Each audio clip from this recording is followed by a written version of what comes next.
Welcome back to Snow Family Farms Podcast, Episode 10. I'm your host, Russell Snow, along with my beautiful, beloved bride, Andrea, who's always by my side, puts up with everything that we do here on the farm. Today is September 26th, 2022. Today we're going to be talking to you about building your community. So this is a topic that's near and dear to my heart. There's a couple things here that I really want to talk about, strategies. When you go down this path, especially if you move someplace where you don't know a ton of people, it's going to be very, very important to you that you build community. So that can be your neighbors. That can be folks that live within 5 miles of you. And it can just be like-minded folks. So if you're moving where you went to high school and you've grown up there your entire life, moving back, or you're still there, this probably isn't going to be for you per se the entire episode, but I'm hoping there'll still be some things that we can get across to you that will help give you some ideas. So the first thing about building community is you have to give. You can't ask anything until you've given. So if you're new to a place, what I did here was I just went to the local volunteer fire department and volunteered. I got to know a ton of people, folks see out in the community. Everywhere you go, it's a great place to get to know people and get to know who are the old and infirm that you can help a little bit. And then who are the dirtbags? Who's cooking meth in the backyard? So, I'm sorry, you can't say tweaking anymore, Andrea. It's Mexican American. So, Andrea, before I just ramble on for another 30 minutes and dominate this, when we've moved twice in our marriage now. What are your thoughts on building community? Where you're at, finding your people, finding your tribe, however you want to describe it. Stop talking so much. Well, usually the tribe that I make are the people that I work with, because in Texas, I taught at a very small school. So my friends became the people that I saw every single day, whose kids I coached, and we used each other as a support system, and we hung out a lot outside of school. Here in Oklahoma, that was a little harder because most of the teachers that I taught with drove a bus after school, so I couldn't really get to know them other than when I saw them periodically throughout the day. And if I would go to any outside school events. So in Oklahoma, it's been a little bit harder, but we have really good neighbors, and I've been able to build a wee small community through the people that I've met in town who are our neighbors. So when I think community, I think allies, I think like-minded, I think just even folks that, figuring out everyone's name, what cars they drive, where they live. Now, and this is coming from a rural setting, right? Because you're not doing this even in small town Payette, Idaho, where we first got married in. I knew both my neighbors on both sides, the folks across the street, probably half the folks in the little block we lived on, I was on a first name basis with. So when you go rural, it gets really hard because from our house, we can see exactly 2 homes, 3, if you count the weed farm next door, but that's another story. Funny story about building community. If you're going to come into a small town and open up a weed business, give some money back to the small town. It always blows my mind. So these guys next door got shut down a while ago. But up until they did, it was just nonstop activity. And the amount of resentment at these outsiders that come in, and it's just extractive. You're just taking the money from the devil's lettuce, Satan's cabbage. What do you prefer on the nomenclature there, sweetheart? On the canvas, Mary Jane? Weed? Weed. Oh, she's such a 90s girl. But so that's one of the things that was, believe it or not, that was a lesson for me. Is when we start to have a little bit of success, is making sure that we find a way to contribute and give back. Uh, I missed out on a huge opportunity to build that community Saturday of this week. The little volunteer fire department I belonged to had a fish fry. And I bought an apiary, which is going to be another adventure, and I'm sure we'll make a whole podcast about this learning experience. And it was one of those, it was a short notice deal. I had cash, and it had to get picked up and moved that weekend. So thankfully, it was 99 yesterday and 97 on Saturday. So I enjoyed working in the heat, getting in a second pair of clothes with limited vision driving that way. It was through Dallas. It was lovely, but I didn't get to go to this fish fry. So it's one of those things that I really wanted to go, meet folks, serve, throw some money in the pot. Didn't get to do it. So that's one of the things I've got to atone for next year. But those things matter. Little community fish fries, the fundraisers, not necessarily the kids knocking on the door. I don't even think they do that anymore, do they? No. One too many kidnappings, and all of a sudden the great fundraisers go away. But these are things that I look at. In my background in coaching, at some point, I would love to give $500 and buy either T-shirts for the kids and just put our logo on them for a basketball team warm up, or well, it's probably $10,000 now with inflation, or a sign in the outfield, whatever, sign in the gym. Just putting our name out there where folks start to go, who's Snow Farms locally?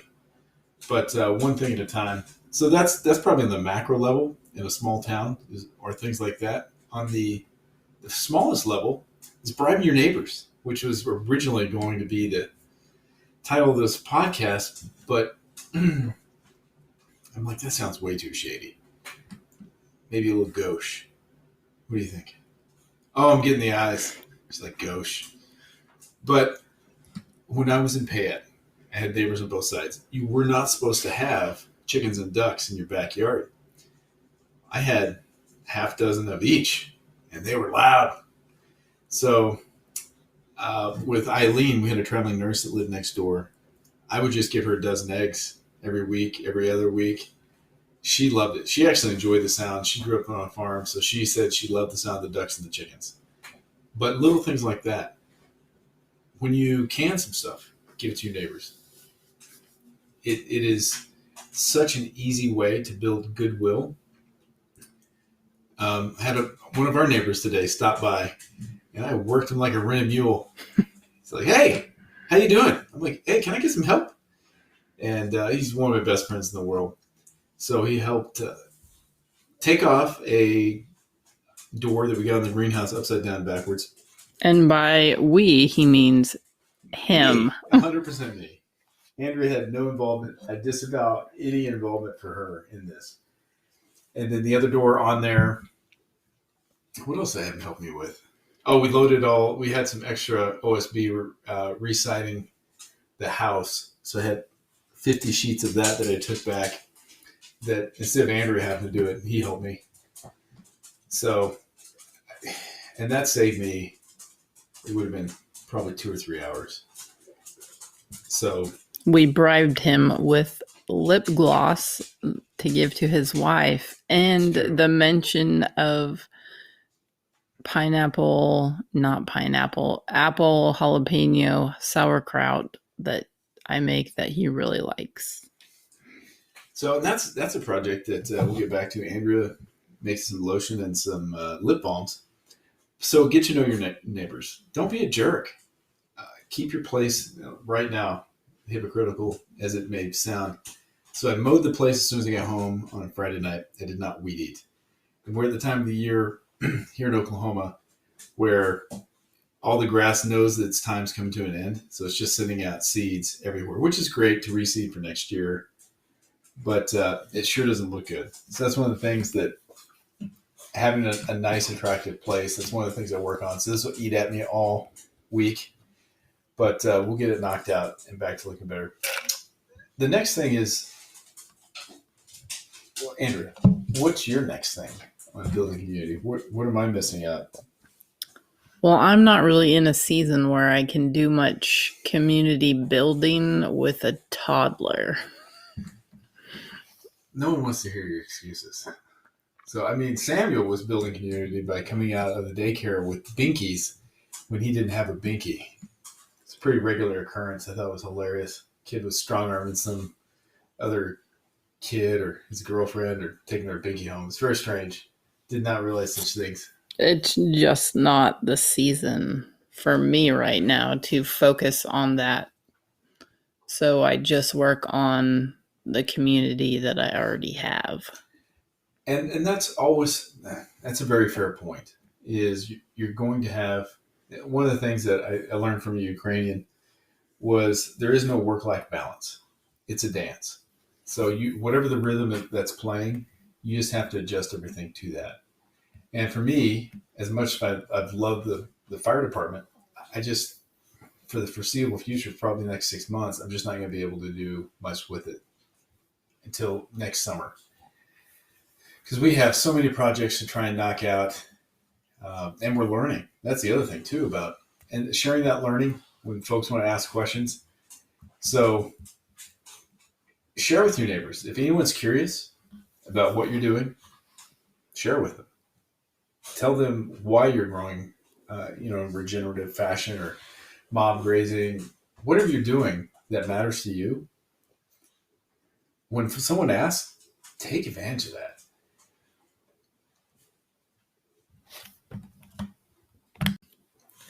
So, in addition to what we were talking about earlier, it doesn't have to be homesteading related. Whatever your passions are, homeschooling, getting to meet other homeschooling parents is an opportunity to network, build that community.